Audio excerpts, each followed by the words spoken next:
I'm out in her dungeon and printers are running, and something that we tried that's working out pretty well, so we switched over to that a couple weeks ago, which is a 5 kilogram. And these are wood. We're gonna drill a hole through here. We're gonna get a bunch of PVC, some iron, whatever. But sometimes even being a maker means being smart. And this bracket, let me show you closer.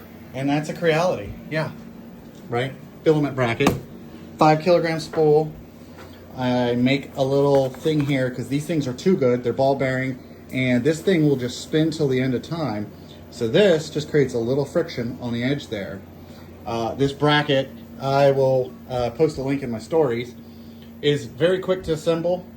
It's sturdy. It's got little anti-vibration pads. And if you look, we literally just run the filament over the top and into the extruder. Don't have to stop the prints, don't have to drill holes. And you can see, we got a whole bunch more of them because we got a whole bunch more of these.